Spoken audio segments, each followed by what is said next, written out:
So tonight is the Pretoria News launch of the book that we've been waiting for. I'm so excited to see the A to Z of the South African politics. People, parties, and layers. Is it good?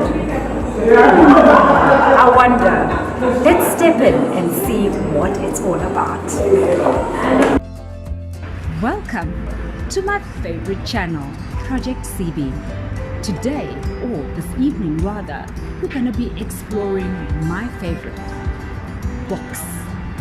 The world of words, the impact of words, especially when it comes to politics. This new book, 6th edition or maybe 7th, but 10 years in the making, is now what we are going to be focusing on. So enjoy the journey with us as we take a ride and watch and listen to what is going to be unfolding. Follow Project CB. My name is Linda Shabangu and welcome to the project.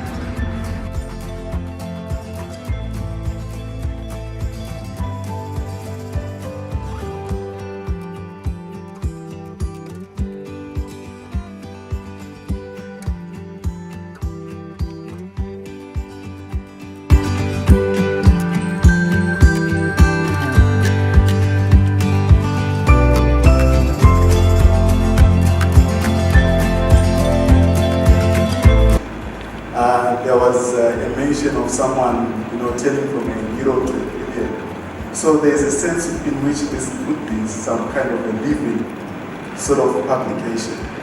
But I think it's very difficult, and perhaps the answer here, Nelway from Jacana is, I'm not sure that this is the right answer. But to some extent, perhaps the book needs to, have some kind of even subscriber-based website where it's updated regularly, because it's very difficult to keep up with what's going on. And the reason we think of another edition is because in 6 months' time, if there hasn't been a degree of nefarious activity that unseats Cyril Ramaphosa, the cabinet is going to look very different. We already know, for example, that the land expropriation bill, how can one put this? It's been held off until after the election. Now, how did that happen? We have to ask ourselves that question. There was so much hype around it. 9 months ago, the ANC had already given it the go-ahead, correctly, in terms of their politics, in terms of their constituency. It went to Parliament. There was a lot of dissension around it. We were expecting that it would, reach its required destination before the election. That hasn't happened. What's going on there? How come we were promised that political party funders would be exposed before the election? That's also been delayed. And I think the important thing is that South Africans themselves, 5 years ago, were not as well informed as they are now. So the average South African, even in a village context, is exposed to politics on a much more profound level than before, through social media, through grassroots campaigning of parties like the EFF and so on. So people are very much better informed than they used to be. And they realize that things like delaying the land expropriation bill, of having it put into practice, is a specific strategy. It's not just a question of, not enough time in Parliament. What is really going on? People do have their views. And also just to say in terms of, With the people. So can you just introduce yourself to us? Okay, my name is Thabiso Takadi. I'm one of the authors of the A to Z of South African politics.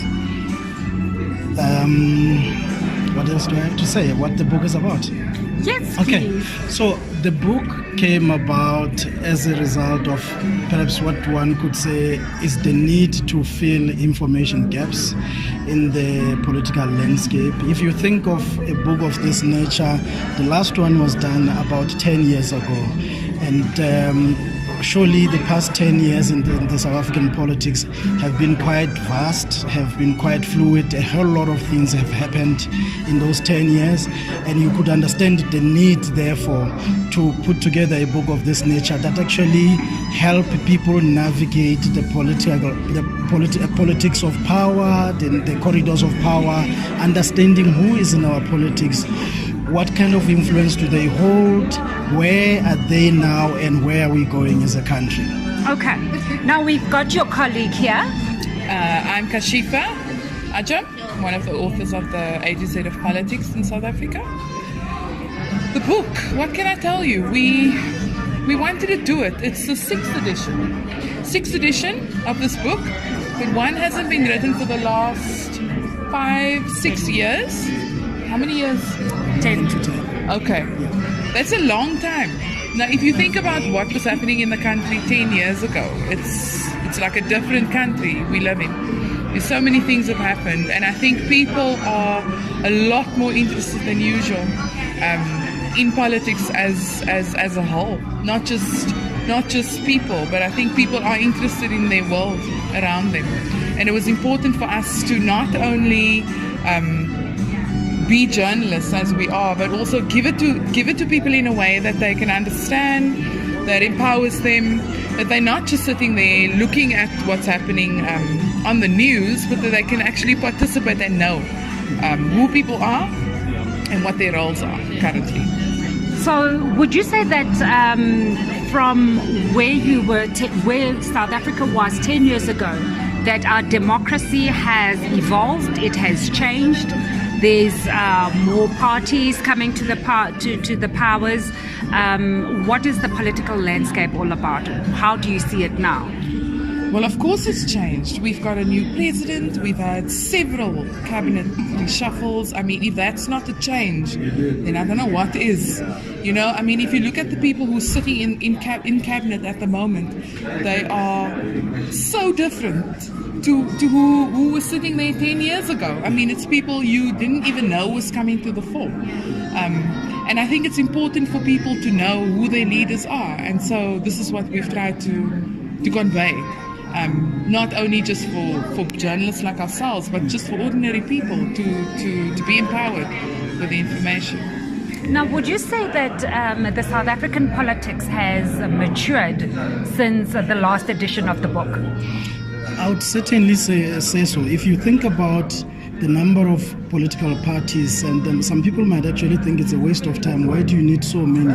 But the truth of the matter is that the more the merrier. Actually, it does show, it gives the citizens a lot of power, because then there's a lot of representation of their views, their ideas, their aspirations in parliament if those political parties get into power. But actually, if you also think about what has happened in the past years, there have been political parties that have fallen off. There have been new ones that were born. There have been others that they were reborn. I mean, what we're looking at, for instance, with Patricia de Lille at the moment, it's actually a rebirth of the Independent Democrats. Isn't that interesting? So this is exactly what we're talking about the shift in landscape, the change of dynamics, that it is almost impossible for an ordinary member of the public to keep track as to who is who and where. Think about COPE. COPE was so influential in 2009. We now say in the book, observe that COPE could be on its way down. But in actual fact, in the place of COPE, you could argue that the three main political parties, the ANC, the DA, and COPE in 2009. But actually now there's a new player in the pitch, and that is the Economic Freedom Fighters. So the support, almost the same votes that COPE had in 2009, are now seemingly going towards the EFF. The book will be available in the library so that those that cannot afford can go and scrutinize it and hopefully be able to make an informed decision on the 8th of May. Absolutely. We hope it will be available in public libraries so people can actually look at the information and empower themselves. We obviously would have to have that discussion with the publishers, but I don't see the reason why a book wouldn't be available in public libraries, because that's the greater part. It's the greatest reach you could have, because people actually walk into public libraries in order for them to gain some information. And like newspapers, we would assume that everybody who would walk in there would have an opportunity to actually read through the book. Are you scared? Would some of the parties say that you'd be defaming them in the book? Are you petrified?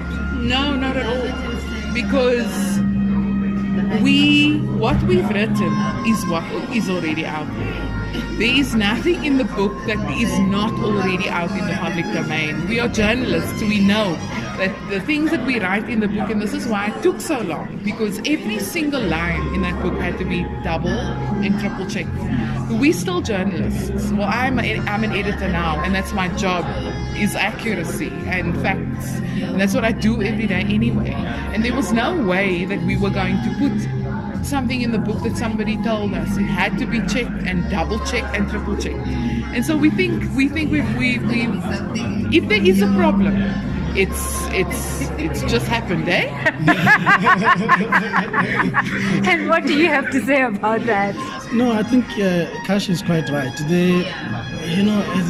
Some of the issues that you would look at, like for instance, if a public official is accused of malfeasance, it's an information that is publicly available. It's not us making the accusation, but we are actually beginning to give you an understanding of where those accusations emanate from. And it's up to, it's not like we are basically saying we are bringing new allegations against the political figures that we write about, but in actual fact we are making the general public understand why, despite some of the serious accusations they may face at the moment, they still hold so much sway and influence in their political party setup. Thank you so much for your time. Okay, thank you. I think the event is interesting for the Diplomat Corps in Pretoria. Especially book speaking about something running now for the elections, and the book has been addressed a number of players and also government and party, which is very interesting to know them from the media, especially from the writers, and also it is new for us. We need to go through it, and but I think it is a very good brief before the election. Okay, so how long have you been in South Africa, Ambassador? I have been in South Africa for 2 years, but back and forth to South Africa from 1989. Wow, Yes. So you are a true South African. I am with ID card. How have you seen the political landscape change? For me, I don't see there's a big change. Still, a rural party is unity, and I think still ANC will be party leader for a couple of years. Okay, thank you so much. Thank you. So if you can say your name again? Ambassador Mahash, United Arab Emirates. Thank you so much, Ambassador.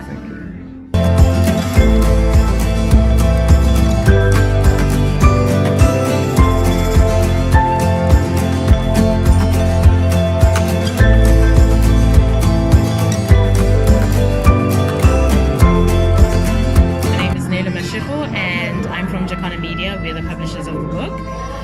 Today's event went really well.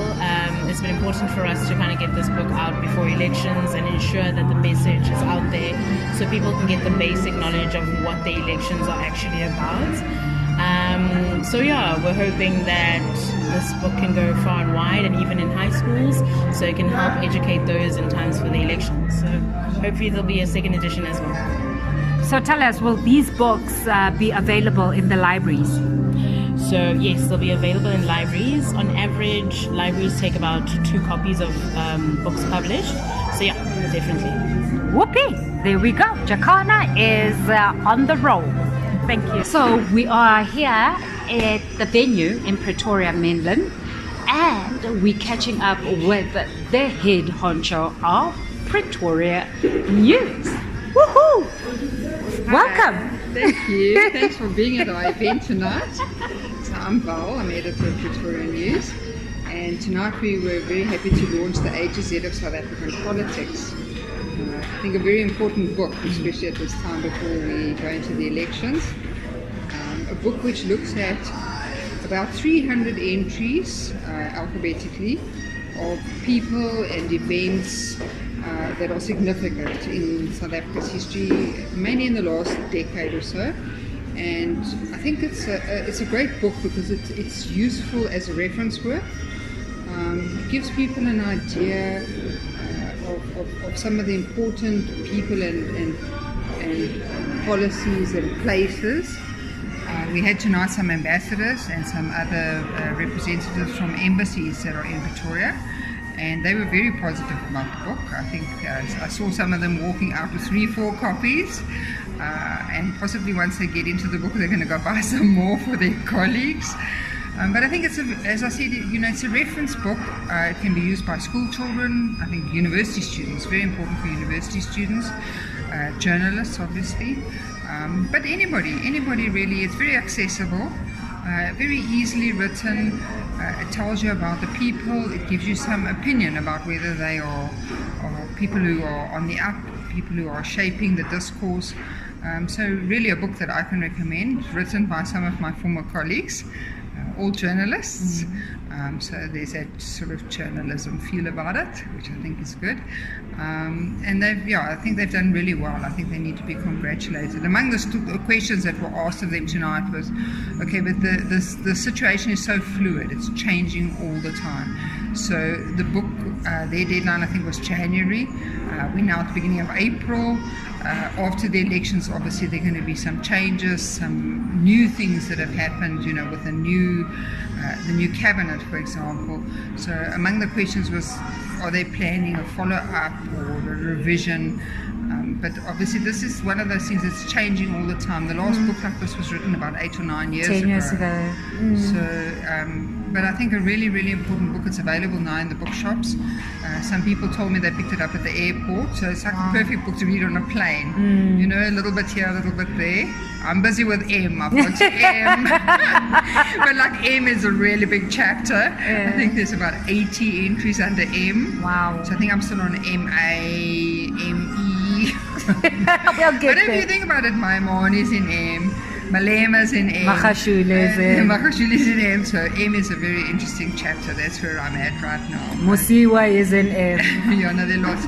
And then there's somebody, as one of the authors was saying during the panel discussion today, it's not just about people, it's also about important events. So Marikana Massacre is under M, and he was explaining about how it's important to know about these events so that you can contextualize what's happening now. And I think even for us as journalists, we've lived through the last period. Decade, we should know about these things, but there's no harm in going and checking. It's a very, very useful reference work. And I've got 2 copies, one for myself and one for the office. So I would recommend that that's what people do. Would you say that there's apathy in South Africa regarding our political landscape at the moment? I don't think so. I think the fact that a lot of the commissions of inquiry are being televised, I think that's really helped people to get involved and be engaged and have conversations. And I think because we're now in that period before the elections, only a few weeks to go till the elections, I think people's interest is there. And no, I don't think people are apathetic. I think that South Africans actually are positively involved and engaged. I think the challenge that people have right now is, we had a discussion in the newsroom is, yes, I want to vote, but who am I going to vote for? I think that's a big conversation, people weighing up their options, people considering how they feel about different political parties. I don't think there's people have like a clear idea yet of what they want to do. But no, I think we're going to have, I'm hoping we're going to have a good turnout at the elections. And it's going to be a really interesting election. I think it's going to, and people need to understand that this election determines the next 5 years. So I think it's important that people take it seriously. And it's going to be very interesting to, the youth vote is very important. We're running a campaign at the moment where we're looking at two different elements. One is 25 years of democracy, and the other is the born frees. Born frees are obviously the younger voters and people who might be voting for the first time, or people who didn't grow up under apartheid, perhaps their parents did or the grandparents did, and what do they think? So I think, there are a lot of really interesting conversations that are going to take place in the next couple of weeks. And I would encourage people to get involved and to find out more, find out what the parties stand for. Follow different media platforms because they all have offer perspectives. And actually, make this an election where everybody's engaged and involved and asking questions and having debates. And I think for me tonight was really, really important for me, kind of a kick-off for us at Victoria News, that we had this brilliant book and all the authors here, and they raised only some questions, they answered some questions, but there's plenty in this book to think about and to help you really brush up on your knowledge. Yeah, absolutely. What did they say? You can answer Trivial Pursuit questions if you study the book. Yeah, absolutely. So thank you so much for inviting us, first of all, and for giving us the time to actually just catch up with us and give us your opinion. No, well, it's been a real pleasure. I'm glad you're here. I'm glad there were some younger members of the audience. And good luck with your channel. I look forward to seeing the video on YouTube. And that is how we wrap it up. And this has been a fantastic evening. And you know me, I'm a bookworm, so guess where I'm going to be going? And it's getting darker and darker. It's becoming winter quickly, so I'm getting the book. Essential reading for all who need the swift, accurate insight into South Africa's roller coaster politics. This book is brought to you by Jacana Media. This is a must-read before the 7th of May, so that when you make that mark on the 8th of May, you know who the players are.